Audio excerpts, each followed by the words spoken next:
தமிழர்களின் number one choice Tamil matrimony. GT Holidays. GT Holidays, South India's #1 travel brand.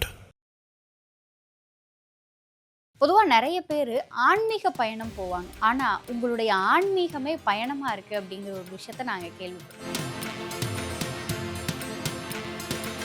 விவேகானந்தர் ராமகிருஷ்ணர் சம்மந்தமாக கொஞ்சம் நான் ரெஃபர் பண்ண வேண்டிய ஒரு சூழல் வந்துச்சு. அப்போ எனக்குள்ள உடலில் ஒரு பருவ மாற்றத்தை சந்திக்கிறதுக்கு வாய்ப்பு உருவானுச்சு.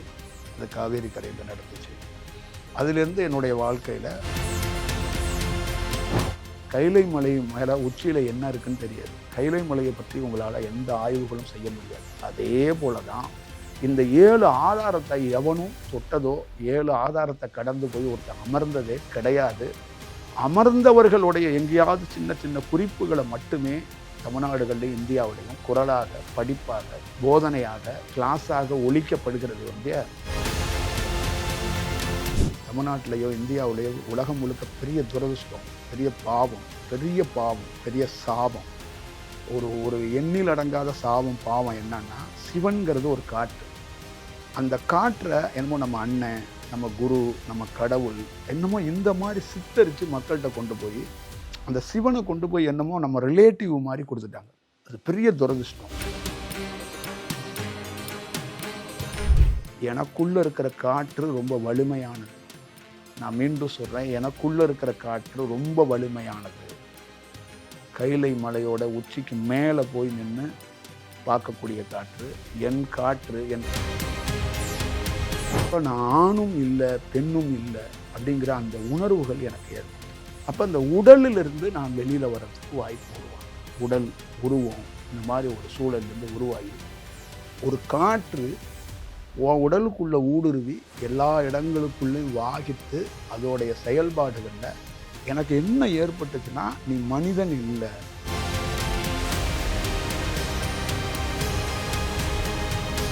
ஐபிசி பக்தி நேயர்கள் அனைவருக்கும் அன்பு வணக்கம்.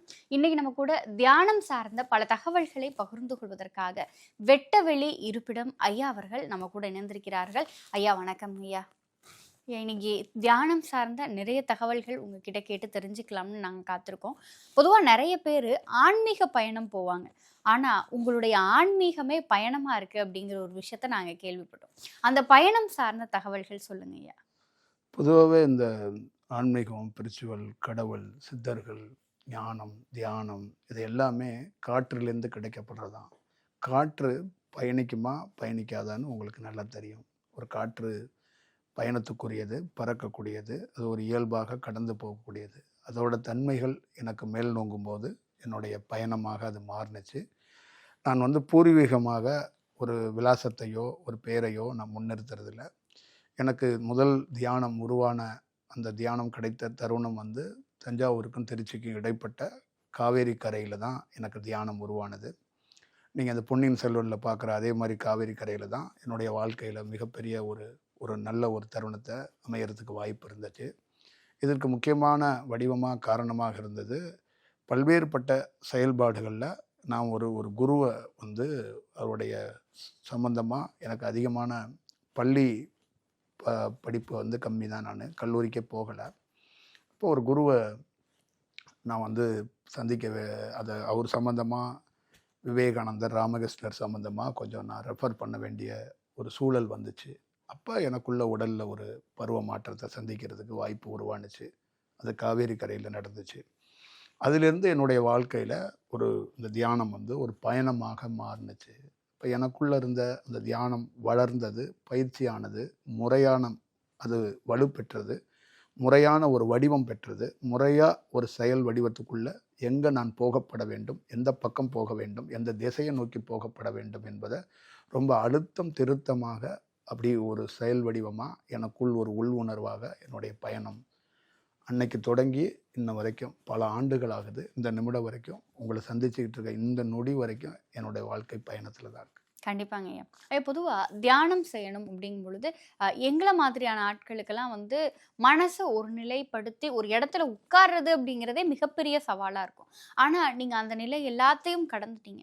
உங்களுக்கும் தியானம் செய்கிறதுல ஏதாவது சவால்கள் இருக்காங்க ஐயா? இது வந்து தியானம் செய்யறதுல சவால்கள் அப்படி இருக்கா அப்படின்னு சொல்றத விட சவால் தான். சவால் நிறைந்தது தான் இந்த மாதிரி வாழ்க்கை. மனித வாழ்க்கையில் நீங்கள் வாழ்றதுல சவால் இல்லையா அப்படின்னா சவால் இருக்கு. நம்ம வாழ்க்கையில் வந்து தாய் வயிற்றுலேருந்து வெளியில் வர்றது சவால் தான், வளர்றது சவால் தான், வாழ்கிறது சவால் தான், நமக்குள்ளே கிடைக்கிற தியானமும் சவால் தான். சவாலை நம்ம கொஞ்சம் அங்கங்கே ஏமாற்றிக்கிட்டு கொஞ்சம் மகிழ்ச்சியாக இருக்கிறதா நம்மளை கடந்து போயிட்டே இருக்கிறோம். அது மாதிரி தியானத்தில் மிகப்பெரிய சவால்களை நான் சந்திச்சிருக்கிறேன். அது என்ன மாதிரி சவால்கள் அப்படின்னா, அது தியானம் வந்தோடனே நமக்குள்ள ஒரு ஒரு ஒரு ஒரு கியூரியாசிட்டியை உருவாக்கும். ஒரு எதிர்பார்ப்பை உருவாக்கும். நமக்குள்ளே ஏதோ ஒன்று நடக்குது. நம்ம ஏதோ ஒரு நட்சத்திரத்தை பார்க்குறோம், இல்லை ஒரு ஒளியை பார்க்குறோம், இல்லை ஒரு உள்ளுக்குள்ளே சின்ன சின்ன சின்ன சின்ன அணு தோள்களை பார்க்குறோம், இல்லை ஒரு உருவங்களை பார்க்குறோம். நாம் ஏதோ ஒன்று ஆக போகிறோம், நமக்கு ஒரு மாற்றம் கிடைக்க போகுதுன்னு இது மாதிரி ஒரு சூழல்களும் நிகழப்படுகிறது. அதே நேரத்தில் நமக்குள்ள வாழ்க்கையில் ஏதாவது மாற்றங்கள் ஏற்படலைனாலும் அது ஒரு துன்பமாக மாறுது. அதே நேரத்தில் நமக்குள்ள உடல் ரீதியாக இந்த தியானம் வந்ததுக்கப்புறம் வெப்பம் இந்த மாதிரிலாம் மாறும்போது அந்த பருவ மாற்றத்தில் உடல் சமயத்தில் ஒத்துழைக்காமல் போகிறது. இந்த மாதிரி சவால்களை நான் பல்வேறுபட்ட சூழல்களில் கடந்து வந்திருக்கிறேன். தியானம் நீங்களும் சரி, மாணவராக இருக்கிற யாராவது ஒரு பண்ணணும்னு நினச்சா உடல் ரீதியாக மிகப்பெரிய கவனமும் மிகப்பெரிய புரிதலும் மிகப்பெரிய தெளிவும் இருக்கிறவங்க ஒரு செயல் செய்யணும். திருமணத்துக்கு தயாராகிறது முக்கியம் இல்லை. அந்த திருமணங்கிறது ஒரு பெரிய டாஸ்க், பெரிய ஒரு சவால் நிறைந்த இடம். அப்போ கணவனையோ நாளைக்கு பிறக்க போகிற குழந்தையோ ஒரு தாய்மையோடு எதிர்கொள்கிற அந்த துணிச்சலும் அந்த உண்மை தத்துவமும் ஒருத்தருக்குள்ள கொஞ்சமாச்சும் அந்த புரிதல் வந்து கவனமாக இருக்கணும். அது எதிர்பார்ப்பாக இல்லாமல், அது ஒரு பயிற்சி மாதிரி இல்லாமல் கொஞ்சம் புரிதலோட இந்த பணியை நம்ம வந்து மேற்கொள்ளணும்.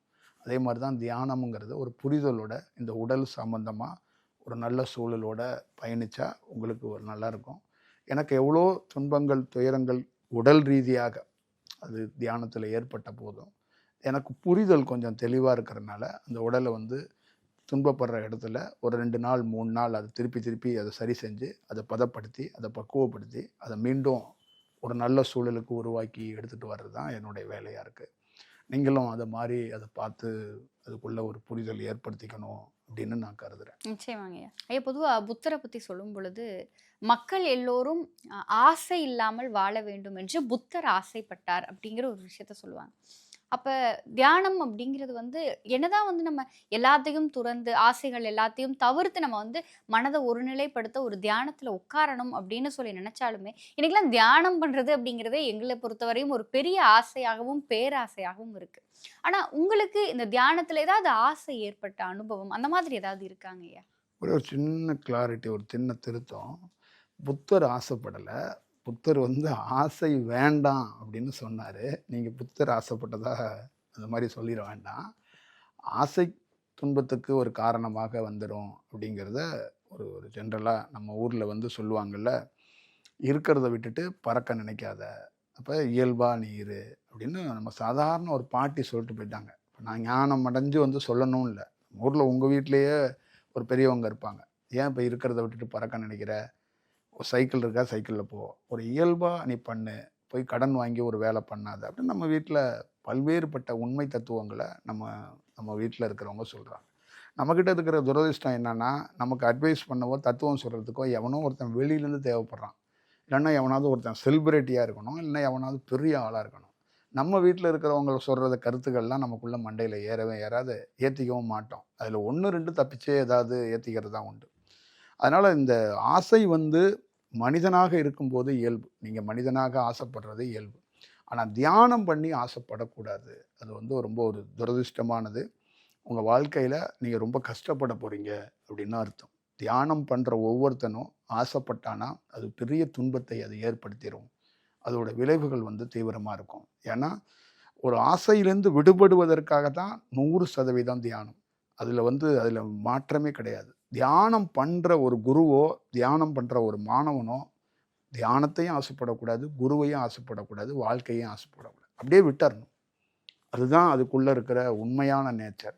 அப்போ தியானம் பண்ணுறவங்க ஆசைப்பட்டாங்கன்னா அது ரொம்ப விளைவுகளை ஏற்படுத்திடும் அப்படிங்கிறத நீங்கள் நல்லா ஞாபகம் வச்சுக்கோங்க. அதனால தான் தியானம் பண்ணுறதுல ரொம்ப ஒரு கிளாரிட்டி, ஒரு நிதானம் வேணும் அப்படின்னு நான் நினைக்கிறேன். ஆசை வந்து பெரிய துன்பத்தை ஏற்படுத்திடும். நீங்கள் எவ்வளோ எவ்வளோ ஆசைப்படுறீங்களோ அவ்வளோ அவ்வளோ பின்னாடி துன்பத்தையோ இல்லை பெரிய ஒரு சவாலை எதிர்கொள்ள போகிறீங்க அப்படின்னு அர்த்தம். அதனால் ஆசை இல்லாத ஒரு இயல்பாக உங்களுடைய பயணத்தை நீங்கள் தொடர்ந்தீங்கன்னா நிச்சயமாக ஒரு பெரிய இடத்தை நோக்கி போவீங்க அப்படிங்கிறது நான் நம்புகிறேன். கண்டிப்பா. உங்களுடைய தியானத்துல உங்களுக்கு ஏதாவது ஆசை வந்திருக்காங்கய்யா? நம்ம ஒரு பெரிய குருவாகணும், நம்மள நிறைய பேர் வந்து ஏற்றுக்கணும், ஒரு ஆசிரமம் கட்டணும், இந்த மாதிரியான ஆசை சார்ந்த அனுபவங்கள் உங்களுக்கு உங்களோட வாழ்க்கையில தியானத்தின் மூலம் வந்திருக்கா? அதை நீங்க எப்படி கடந்து வந்தீங்க? கட்டாயமாக ஆசை வந்திருக்கு. எனக்கு தியானம் வந்ததுக்கப்புறம் நான் பார்த்த அந்த சொல்கிறேன்ல அந்த ஒளி, அந்த உருவம், இதெல்லாம் வந்து என்னை வந்து கியூரியாசிட்டி ஆகி தூண்டி விட்டுருக்கு. அப்போ எனக்கு வந்து எனக்கு இனம் புரியாத ஏதோ ஒன்று அடைஞ்சிட்ட மாதிரியும், ஏதோ ஒன்று கிடச்சிட்ட மாதிரியும், யாருக்காவது இதை போய் கொடுத்துடணும், யாருக்காவது இதை சொல்லிடணும் அப்படின்லாம் நான் வந்து நிறைய ஆசைப்பட்டிருக்கிறேன். அப்போ எனக்கு வந்து யார் இந்த தியானத்தை பற்றி பேசினாலும் அவங்கள விட மாட்டேன். யாராவது தியானத்தை பற்றி பேசுனாங்கன்னா அது கேட்டுச்சுன்னா அங்கே நின்று நான் கேட்பேன். அப்போ இது மாதிரி தேடி தேடி தேடி தேடி தேடி தியானம் சம்மந்தமாக ஆசிரமங்களுக்கு போகாமல் சின்ன சின்ன சின்ன சின்ன குட்டி குட்டி விஷயங்களாக நான் அலைஞ்சது உண்டு.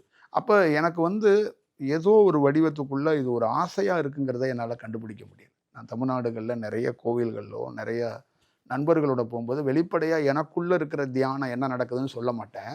ஆனால் நான் வந்து அவங்கள்கிட்ட இருக்கிறத நான் கேதர் பண்ணுவேன், அதை வந்து கேட்பேன். ஆனால் அது ஒரு ஆசையாக இருந்திருக்குங்கிறது எனக்கு லேட்டாக தான் தெரிஞ்சு. அப்புறம் என்னுடைய வாழ்க்கையில் நான் தெரிஞ்சுக்கிட்டேன், அந்த ஆசை இந்த பிரபஞ்சத்துக்கு நேர் எதிரானது. அந்த உண்மை முகத்தை, அந்த ஒரிஜினல் முகத்தை, அந்த உண்மையான தியானம்ங்கிற அந்த உண்மையான காற்று, அந்த உண்மையான காற்று, நான் சொல்கிறது ரொம்ப தீர்க்கமான காற்று. நீங்கள் தமிழ்நாட்டில் இந்தியாவில் எந்த மலைத்தொடரை எடுத்துக்கிட்டாலும் ரொம்ப முக்கியமான மலைத்தொடர், இந்த வேர்ல்டுக்கே முக்கியமான ஒரு மலைத்தொடர்னால் அது கைலை மலை.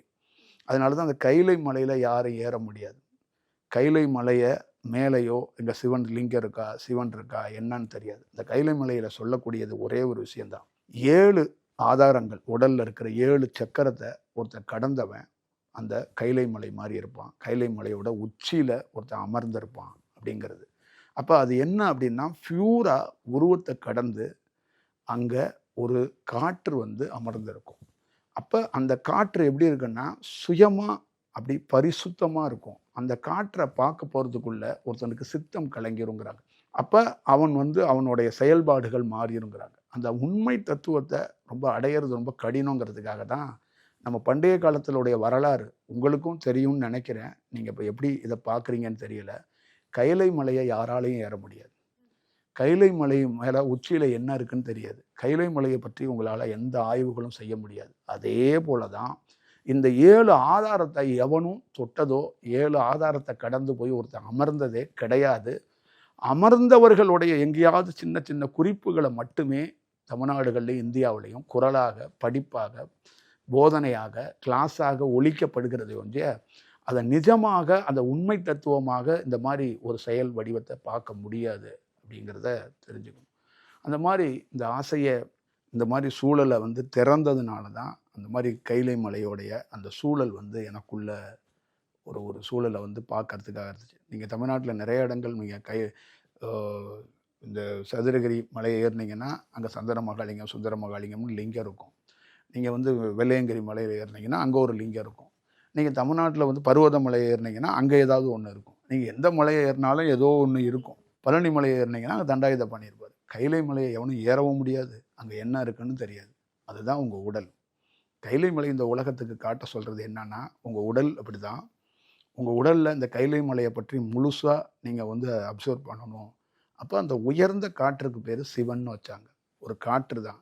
தமிழ்நாட்டிலேயோ இந்தியாவிலேயோ உலகம் முழுக்க பெரிய துரதிர்ஷ்டம், பெரிய பாவம், பெரிய சாபம், ஒரு எண்ணில் அடங்காத சாபம், பாவம் என்னன்னா, சிவன்கிறது ஒரு காற்று. அந்த காற்றை என்னமோ நம்ம அண்ணன், நம்ம குரு, நம்ம கடவுள் என்னமோ இந்த மாதிரி சித்தரித்து மக்கள்கிட்ட கொண்டு போய் அந்த சிவனை கொண்டு போய் என்னமோ நம்ம ரிலேட்டிவ் மாதிரி கொடுத்துட்டாங்க. அது பெரிய துரதிர்ஷ்டம். ஒரு உயர்ந்த காற்றை அதோடைய ஒரிஜினலாக, அது ஒரிஜினல், அது அப்படி தான் நம்ம சித்தரிக்கணும், அது அப்படி தான் காட்டணும், அது அப்படி தான் சொல்லணும். அதுக்கு உருவகப்படுத்தக்கூடாது. நீங்கள் 7 ஆதாரத்தை கடந்துறீங்கன்னா உங்கள் உருவத்தையே விட்டுருவீங்க. நல்லா ஞாபகம் வச்சுக்கோங்க, உங்கள் உருவத்தையே விட்டுருவீங்க, கடவுள் உருவத்தையும் விட்டுருவீங்க. அங்கே நீங்கள் பார்க்கறது உங்கள் உடலுக்குள்ள ஒரு தூய்மையான காற்று உள்ளே பூந்து ஒரு பெரும் பணியை செஞ்சு உங்களுக்கு ஒரு அவுட் ஆஃப் பாடி எக்ஸ்பீரியன்ஸாக வெளியில் வந்து உங்களையே காட்டி கொடுக்குற ஒரு அற்புதமான தருணம் தான் அந்த தருணம். அப்போ இந்த மாதிரி ஒரு தருணத்தை, இந்த மாதிரி ஒரு வடிவமான ஒரு காற்று தலையோட உச்சிக்கு மேலே, இந்த உச்சிக்குழிக்கு மேலே அந்த காற்றோட தன்மை வெளியேறி வரும். அது ஒரு ஒரு ஒரு ஒரு ஒரு ஒரு எதிர்பார்க்க முடியாத ஒரு தருணத்தை ஏற்படுத்தும்பாங்க. அந்த தருணத்துக்கு, அந்த காற்றுக்கு பேர் அழிவில்லாத காற்று. அந்த காற்றுக்கு சிவன்னு சில பேர் அழைச்சாங்க. அந்த காற்றை தான் நேரடியாக. துரதிர்ஷ்டம், அதை நீங்கள் லிங்கமாகவோ இல்லை உருவமாகவோ இல்லை சிவன் உங்களுக்கு ரொம்ப நெருக்கமான ஒரு கடவுள்னு மக்கள்கிட்ட கொண்டு போய் சேர்க்கும்போது, பல்வேறுபட்ட கதைகளை கொண்டு சொல்லும்போது, அந்த காற்றோடைய உண்மைத்தன்மை, அந்த உண்மை தகவல் மக்களோட அந்த அந்த உள்வாங்கப்படலை. அப்போ முழுக்க ஒரு ஒரு ஃபோக்கஸாக ஒரு வகுப்போ, ஒரு கிளாஸோ, ஒரு தியானமோ உங்களுக்கோ காற்று தாப்பா இந்த உலகத்தோடைய முக்கியமான ரோலுங்கிறத தெரிந்தும் தெரியாத மாதிரி கடந்து போயிடுறீங்க.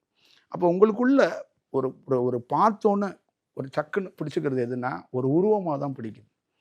அப்போ நீங்கள் ஒரு உருவத்துக்கு தான் டக் டக் டக் டக்குன்னு ரீச் ஆகுறீங்க.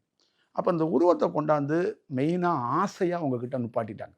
கிருஷ்ணரை, ராமரை, அல்லாஹ்கிட்ட கூட உருவம் இல்லைன்னா கூட அவங்களுடைய அந்த அந்த ஃபார்முலா ஒரு உருவத்துக்கு போகிற மாதிரி ஒரு சூழலை அது உருவாக்குறதுக்கு அது ஒரு வாய்ப்பை, ஒரு கோவிலாக நீங்கள் செல்லும்போது அது ஒரு உருவமாக அது மாறுறதுக்கு அது ஒரு வாய்ப்பாக மாறிடும். அது மாதிரி கர்த்தரையும் ஒரு உருவமாக மாற்றும்போது தான் அங்கே ரொம்ப ஒரு கஷ்டமாக அது ஏற்படுது. அப்போ இவங்கெல்லாம் நேச்சரோடைய இந்த வடிவத்திலேருந்து, காற்று தன்மையிலேருந்து வடிவமாக உருவானவங்க. அப்போ இதுக்கு மெயின் காரணம் எதுக்கு இவ்வளோ பெரிய நீண்டதாக நான் பதில் சொல்கிறேன்னா, ஆசை தான். அப்போ ஆசையோடைய வெளிப்பாடு தான் இந்த ஆன்மீகத்தில் பெரிய ஒரு ஒரு மாயா பஜார் மாதிரி உருவாகி லட்சக்கணக்கான புத்தகங்களும் கதைகளும் இப்படி உருவாயிருச்சு. அதில் ரொம்ப ஒரு மக்களை எப்படி மாற்றி கொண்டாடுறதுன்னு புரியாத புதிராக தான் இருக்குது. இப்போ நலம் இதை எப்படி நான் என்னுடைய நோக்கம் என்னன்னா, இதை தெளிவுபடுத்த வேண்டிய என்னுடைய சூழல் இருக்கிறதுனால நான் இதை பேசுகிறேன். அதனால் ஜென்ரேஷனாக இருக்கக்கூடிய உங்களுக்கு கூட ஏதோ இது என்ன சொல்கிறாங்க அப்படிங்கிறது கூட உங்களால் உள்வாங்க முடியுமா அப்படின்னு தெரியல. இது உள்வாங்கிறது என்னன்னா, நீங்கள் உயிர் வாழ்கிறதுக்கு ஆதாரமாக இருக்கக்கூடியது உங்களுடைய காற்று. இந்த காற்றை பற்றி உனக்கு படிப்பை பற்றி, உங்கள் அம்மாவை பற்றி, அப்பாவை பற்றி புரிதல் இருக்கும். ஃபஸ்ட்டு உங்கள் உடல் இன்னைக்கு நிற்கிறது, என் எதிரில் உட்காந்துருக்கிறது காற்று தான். இதை பற்றி புரிதல் இல்லாமல் இந்த உலகம் இயங்குது. அதுக்கு காரணம் ஆசை. இப்போ பொதுவாக தியானத்தில் மக்கள் மேலோங்கி இருக்கணும் அப்படிங்கிறதுக்காகவே பல்வேறுபட்ட ஆசிரமங்கள் இருக்குது. தமிழகத்தை எடுத்துக்கிட்டோம் அப்படின்னு சொன்னால் 100க்கும் மேற்பட்ட ஆசிரமங்கள் இருக்குது. உதாரணமாக சொல்லணும் அப்படின்னா, யோகானந்தர் சொல்லி கொடுத்த அந்த யோக முறைகள் அது எல்லாத்தையும் ஒரு சாரார் பின்பற்றுறாங்க. இன்னொன்று ஈஷா அப்படிங்கிற ஒரு பிரம்மாண்ட அமைப்பின் மூலம் பல்வேறுபட்ட மக்களுக்கு அவங்க வாழ்க்கையில் இருக்கின்ற பிரச்சனைகளுக்கு தகுந்தாற்போல் யோகா பயிற்சிகள் அப்படிங்கிற ஒரு விஷயம் சொல்லி கொடுக்கப்படுது. இப்போ இது எல்லாத்தையும் கடந்து நீங்கள் சொல்கின்ற இந்த விஷயத்தை ஒருத்தங்க பின்பற்றணும், இந்த யோக முறைகளை அவங்க கத்துக்கிறதுனால என்ன ஆகும், ஏதாவது ஒரு புது மாற்றம் அவங்களுக்கு ஏற்படுமா, இல்லை 10ஓடு 1 11 தான் இந்த யோக முறைகளும் நமக்கு இருக்குமா? பஞ்சபூதத்துடைய தன்மைகள் யாராலையும் அதை உணர முடியாது. பஞ்சபூதங்கள்ங்கிறது குழந்தைக்கு கூட நம்ம சொல்லி கொடுத்து வளர்த்துருக்குறோம். அந்த மாதிரி தான் ஆசிரமங்கள் தமிழ்நாட்டில், இந்தியாவில் நிறையா இருக்குது. நான் ஆசிரமம் கிடையாது, பஞ்சபூதம். இந்த பஞ்சபூதத்தில் எந்த தன்மையில் வேணாலும் நாம் இருப்போம். நிச்சயமாக ஒன்றையும் சேர்த்து தான் சொல்கிறேன் பாப்பா. எளிதாக இந்த பஞ்சபூதத்தில் ஏதோ ஒரு சூழலில் ஒரு நண்பனா, ஒரு தோழனா, ஒரு குருவா, ஒரு தந்தையா, உருவம் இல்லாத ஏதோ ஒரு வடிவத்தில் உங்களை பின்தொடருவேன். உங்களுக்கான ஒரு சூழலை உருவாக்குறதுக்கு நிச்சயமாக நான் போராடுவேன். என்ன போராடுவேன், என்ன சூழல் அப்படின்னா, இந்த காலகட்டத்தில் தன்னுடைய நம்பகத்தன்மையை, நிஜத்தை ஒரு காற்று தன்னுடைய நம்பகத்தன்மையை சொல்கிறதுக்காகன்னு என் வடிவத்திலேருந்து புறப்பட்டிருக்கிறது தான் என்னுடைய பயணத்தோட நோக்கத்தை நான் சொல்கிறேன். எனக்கு ஆசிரமம் வைக்கணும், திருவண்ணாமலை மாதிரி ஒரு பெரிய பேக்ரவுண்ட்லேருந்து நான் உட்காந்துருக்கிறேன். நான் போகிறேன், அடிக்கடி போகிறேன் திருவண்ணாமலையில். எனக்குன்னு ஒரு சூழல் இருக்குது.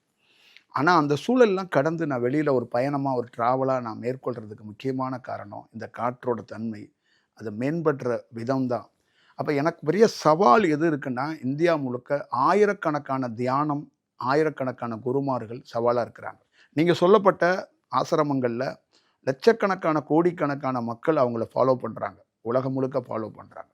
இதெல்லாம் கடந்து இவர்களை நான் பிரேக் பண்ணி எப்படி இந்த கருத்தியலை கொண்டு போய் மக்கள்கிட்ட கொண்டு சேர்க்க முடியும் அப்படின்னா, நிச்சயமாக ஒரு காற்றோடைய வலிமையான சக்தி வந்து இதை செஞ்சுக்கிட்டு இருக்கு, செய்யறதுக்கான ஒரு வாய்ப்பு இருக்குது. டெஃபினட்டாக வந்து இந்திய தேசத்தில் சுதந்திரத்துக்காக எப்படி ஒரு பெரிய போராட்டம் இருந்துச்சோ, அந்த மாதிரி இந்த நூற்றுக்கணக்கான ஆசிரமங்களுக்கு முன்னாடி நிச்சயமாக ஒரு காற்றோடைய உண்மைத்தன்மையை கண்டிப்பாக மக்கள்கிட்ட, வெகுஜனங்கள்கிட்ட ஒரு இயல்பாக கடத்துறதுக்கு ஒரு வாய்ப்புகளை நான் உருவாக்குவேன். ஒருத்தர் நார்மலாக ஒருத்தரோட பயணத்தில் அவருக்கு உடல் முடியாமல் போயிடுச்சுன்னா, அவருக்கு மூச்சு திணறல் ஏற்பட்டுச்சுன்னா எப்படி ஒரு மாஸ்க் வச்சு ஒரு ஆக்சிஜன் நம்ம கொடுப்போமோ, அந்த மாதிரி ஒரு காற்றோடைய உண்மைத்தன்மையை நீங்கள் உணரணும். காற்று தான் இங்கே கடவுளாக சித்தரிக்கப்பட்டிருக்கு அப்படிங்கிறத ஒவ்வொரு தனி மனிதனும் உணர்றதுக்கான வாய்ப்பு இருக்கணும். இது வேறு மாதிரி ஒரு வடிவத்தில் இந்த சித்தாந்தமாக போகக்கூடாதுங்கிறதுல டெஃபினட்டாக நான் வந்து என்னுடைய பயணத்தில் அது ஒரு பெரிய பங்களிப்பாக இருக்கும். நிச்சயமாக அது இந்த இந்த வருடத்திலே அந்த சூழலை போய் நான் எட்டுவேன் அப்படின்னு நான் கருதுகிறேன். எனக்கு வந்து ஒரு ஆயிரக்கணக்கான லட்சக்கணக்கான மக்கள் எனக்கு தேவை கிடையாது. இந்த உலகத்தில் இருக்கிற எல்லா மக்களோடையும் இணைந்து இந்த மாதிரி இந்த சூழலை கொண்டு போய் சேர்க்கறதுக்கு ஒரு வாய்ப்பை உருவாக்குவோம். அதுக்கு முக்கியமான காரணம், நான் படிச்சுட்டு வரலை. எனக்குள்ளே இருக்கிற காற்று ரொம்ப வலிமையானது. நான் மீண்டும் சொல்கிறேன், எனக்குள்ளே இருக்கிற காற்று ரொம்ப வலிமையானது. கைலை மலையோட உச்சிக்கு மேலே போய் நின்று பார்க்கக்கூடிய காற்று என் தலைக்கு மேலே உச்சியில் உட்காந்து அப்படி முத்திரை இல்லாத அப்படி ஒரு தியானத்தில் இருக்கக்கூடிய காற்று தான் எனக்குள்ளே இருக்கிற காற்று. அப்போ உச்சி தலைக்குள்ளேருந்து ஒருத்தன் காற்று மேலே உட்காந்து வேலை செஞ்சால் அவன் எப்படியாப்பட்ட ரோல் பண்ணுவான் அப்படிங்கிறத எதிரில் இருக்கிற அத்தனை ஆசிரமவாசிகளுக்கும் புரியும்னு நான் நம்புகிறேன். கண்டிப்பாங்க. பொதுவா தியானம் அப்படிங்கும் பொழுதும் சரி, சித்தர்களினுடைய வாழ்க்கையை நம்ம எடுத்துக்கிட்டோம் அப்படின்னாலும் சரி, அவங்க எல்லாருமே தியானம் தவத்துல இருந்த இடம் அப்படின்னு சொல்லி பார்க்கும் பொழுது ஒண்ணு குகை பகுதிகளா இருக்கும், அப்படி இல்லைன்னா மலை பகுதிகளா இருக்கும். இப்ப ரமண மகரிஷி திருவண்ணாமலையில தான் வந்து அவருக்கான அந்த ஞானம் கிடைத்ததா இருக்கட்டும், அவர் வந்து மக்களுக்கு வந்து பல நல்ல விஷயங்கள் எல்லாத்தையும் செஞ்சார். இன்னொன்று அகத்தியருக்கு பொதிகை மலை, இந்த மாதிரி ஒவ்வொருத்தருக்கும் ஒவ்வொரு இடங்கள், மலைகளும் குகைகளும் தான் அவங்களுடைய ஞான பாதையை அடையிறதுக்கு ஒரு ஆகச்சிறந்த இடங்களா இருந்துச்சு. இப்போ உங்களுடைய பார்வையிலும் உங்களுடைய அனுபவத்திலும் நீங்க தியானம் செஞ்சு அதிகப்படியான சக்தியை ஈர்த்த இடம் அப்படின்னு சொல்லி ஏதாவது இருக்கா? தமிழகத்துல, இந்தியாவில் எந்த பகுதி? எனக்கு வந்து மறக்க முடியாத இடங்கள் வந்து கன்னியாகுமரி, திருச்செந்தூர், அப்புறம் வந்து ராமேஸ்வரம், பழனி, அதே மாதிரி பொதிகை. எனக்கு பர்டிகுலராக என்னை வந்து ரொம்ப வியர்ப்பில் ஆழ்த்தினது வந்து விவேகானந்தருக்கு எப்படி அந்த கன்னியாகுமரி பாறை எப்படியோ அது மாதிரி எனக்கு ரொம்ப முக்கியமான இடம் அந்த கன்னியாகுமரி பாறை. அதே மாதிரி எனக்கு வந்து ராமேஸ்வரம் கோவில், ராமேஸ்வரம் கடல் கிடையாது, பாம்பன் பாலம், பாம்பன் கடல் இருக்குல்ல, அந்த பாம்பன் பாலத்துக்கிட்ட நீங்கள் ஏறி நீங்கள் சுற்றுலாவாக பார்த்துருக்கீங்கல்ல, அது வந்து எனக்கு ரொம்ப ரொம்ப முக்கியமான ஒரு இடம். அதே மாதிரி பொதிகை மலை வந்து லைஃப்பில் வந்து அதில் 2 இடம். ஒன்று அகத்தியருடைய ஃபால்ஸுன்னு சொல்லக்கூடிய அந்த அகத்தியர் அந்த நதி ஓடியார இடம் இருக்குது, பாவநாசம்னு சொல்கிறாங்கள்ல, அதுவும் கல்யாணி தீர்த்தம்னு அந்த தீர்த்தம் இருக்குது. இந்த 2 இடம்தான் ஒட்டுமொத்தமான நான் இன்னைக்கு நான் சொன்னேன்ல உங்ககிட்ட, ஒரு காற்றாக நான் வந்து மேலே தலையில் அமர்ந்திருக்கிறேன்னு. அந்த காற்றாக நான் அமர்ந்திருக்கிறதுக்கு முக்கியமான வடிவமே அந்த இடம்தான். அந்த இடம்தான் என்னுடைய லேண்ட்மார்க் அப்படின்னு சொல்லக்கூடிய, என்னுடைய ஒரு அதிதீவிரமான என்னுடைய பணியை எனக்கு ஒரு இந்த மாதிரி ஒரு சூழல் மாற்றத்தை, இந்த மாதிரி காற்று தன்மையில் ஒரு உடலுக்குள்ளே ஏற்படுகிற மாற்றத்தையோ பருவ மாற்றத்தையோ ஒரு உண்மைத்தன்மையையோ பார்க்கறதுக்கு, அந்த இடத்துலேருந்து கைலை மலையை உணர்றதுக்கோ இல்லை பிற மனிதர்களோட நம்ம எப்படி பயணிக்க போகிறோங்கிறதுக்கோ, நானே உடல் இருந்தும் உடல் இல்லாமல் இந்த மாற்றத்துக்குரிய மாற்றமாக மாறினதுக்கும் ஒரு முக்கியமான வடிவமாக இருக்குது. வாய்ப்பு கிடைச்சா ஒரு 2 நிமிஷம் இதை பற்றி கொஞ்சம் டீட்டெயிலாக நான் சொல்கிறேன். அது நீங்கள் வாய்ப்பு கேட்குறதுக்கு தயாராக இருந்தா சொல்லுங்க. அது என்னன்னா, எனக்கு இந்த பொதிகை மலையில் போகிறதுக்கு முன்னாடி காஞ்சிபுரத்தில் எனக்கு ஒரு வாய்ப்பு வரும்போது, காஞ்சி மகா பெரியவர்னு சொல்கிறவங்க அங்கே போகும்போது ரொம்ப அதிகமாக அவங்க உள்ள ஆசிரமத்துக்குள்ளே போக முடியல. அவங்க சமாதிக்கு உள்ளே போகும்போது எனக்குள்ள அந்த உள் உணர்வு வந்து எனக்குள்ளேருந்து பேசப்பட்டது. ஒரு நதி இருக்கிற இடத்துல உன்னுடைய மொத்தமான செயலும் அங்கே இருக்குது, நீ அந்த நதியை நோக்கி போ அப்படின்னு சொல்லிட்டாங்க. ஆனால் எந்த நதின்னு சொல்லலை. அப்போ நான் வந்து சென்னையில் தங்கியிருக்கிறேன். அப்போ எனக்கு இரவு வந்து எனக்குள்ளே வந்து அந்த நதி இருக்கிற இடம் ஒரு உருவமாக ஒரு ஒரு ஞானி மாதிரி ஒருத்தர் வந்து எனக்குள்ளே இறங்குற மாதிரி, எனக்குள்ளே அப்படியே உள்ளே போகிற மாதிரி ஒரு ஒரு உணர்வுகள் ஏற்பட்டது. சில வடிவங்கள் அது ஏற்பட்டது. அதுக்கப்புறம் அந்த இடம் எதுன்னா திருநெல்வேலியில் இருக்கிற அந்த அந்த லொக்கேஷனே எனக்கு வந்து ஒரு காட்சியாக எனக்கு வந்து கிடச்சிச்சு. அடுத்த நாள் காலையில் நான் அங்கே போனேன். அது வந்து ஒரு முக்கியமான ஒரு வடிவத்துக்குள்ளே மாறுனுச்சு. அடுத்த முறை நான் காஞ்சிபுரத்துக்கு திருப்பியும் போகும்போது ஒரு மாமரம் உருவாகிட்டு இருக்கு, உங்களுக்குள்ளே ஒரு மாமரம் வந்து உருவாகுது, நீங்கள் ஒரு மாமரமாக திகழ்வீங்க அப்படிங்கிறத அங்கேருந்து உணர்த்தப்பட்டுச்சு. திருப்பியும் நான் வந்து அந்த அகத்தியருடைய பாலிஸுக்கு போகும்போது ஒரு பெரிய மாற்றத்தை நான் உருவானேன்.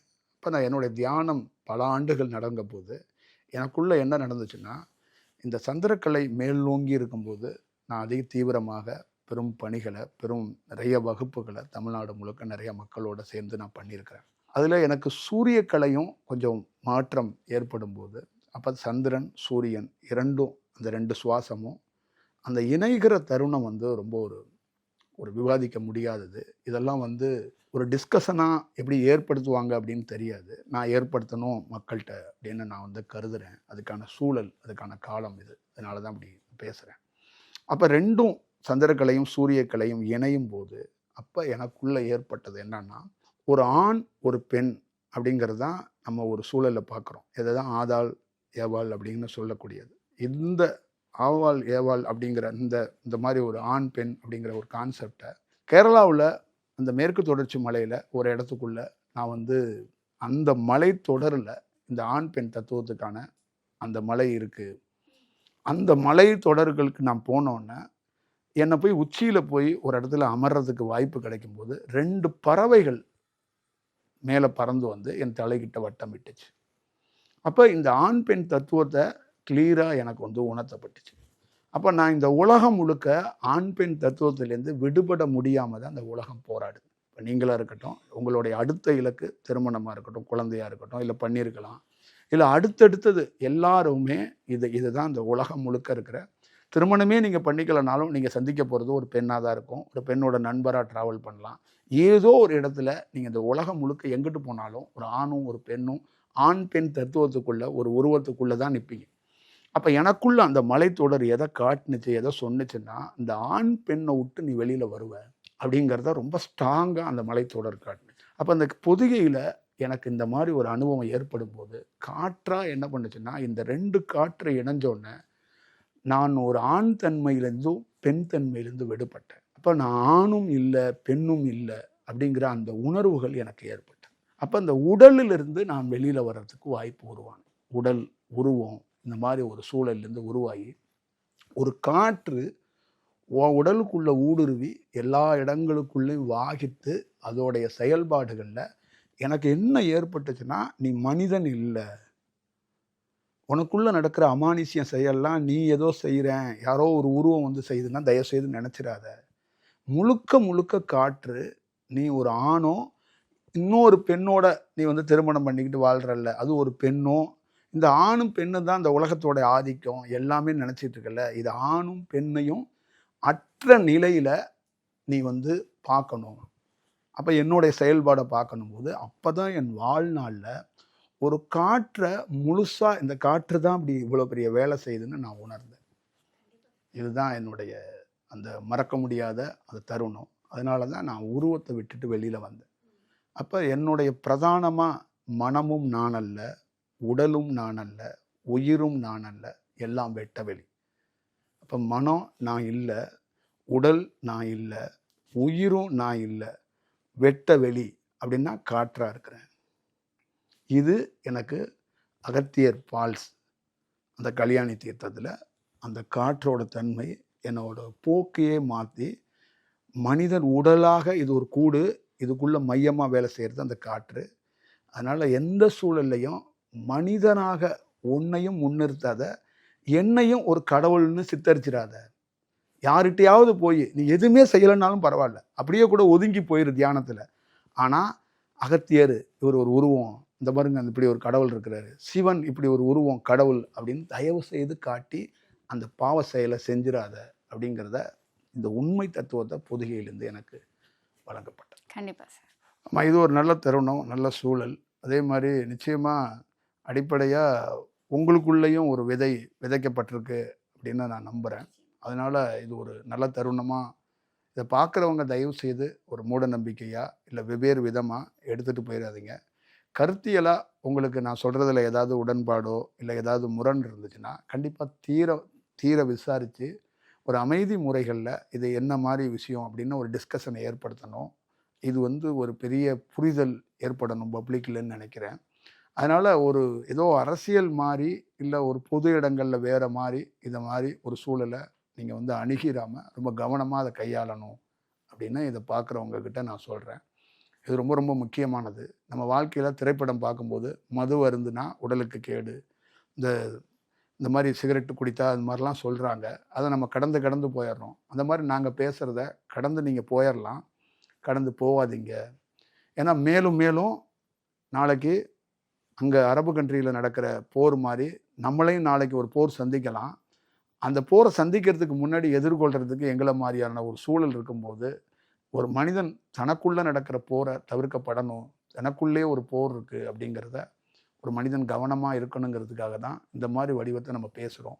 அது நல்ல சூழலில் நீங்கள் பார்த்துக்கங்க. ஏதாவது ஒரு நல்ல சந்தர்ப்பமோ ஒரு வாய்ப்பும் கிடைச்சா ஏதோ ஒரு வடிவத்தில் உங்களை சந்திப்பேன். நன்றிங்க ஐயா. ஐயா, நிறைய விஷயங்கள் பேசிகிட்டு இருக்கோம். காற்று குறித்தும் தியானம் குறித்தும் ஒரு மனிதன் தன்னை எப்படி பராமரித்துக் கொள்ளணும் அப்படிங்கிற மாதிரியான பல தகவல்கள் சொல்லிட்டு இருக்கீங்க. அடுத்தடுத்த வீடியோலையும் தொடர்ந்து பேசுவோம். நன்றிங்க ஐயா.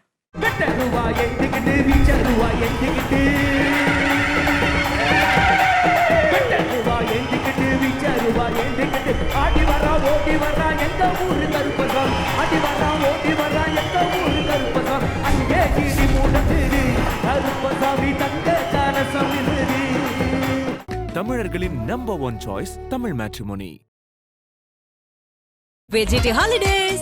GT Holidays, South India's #1 travel brand.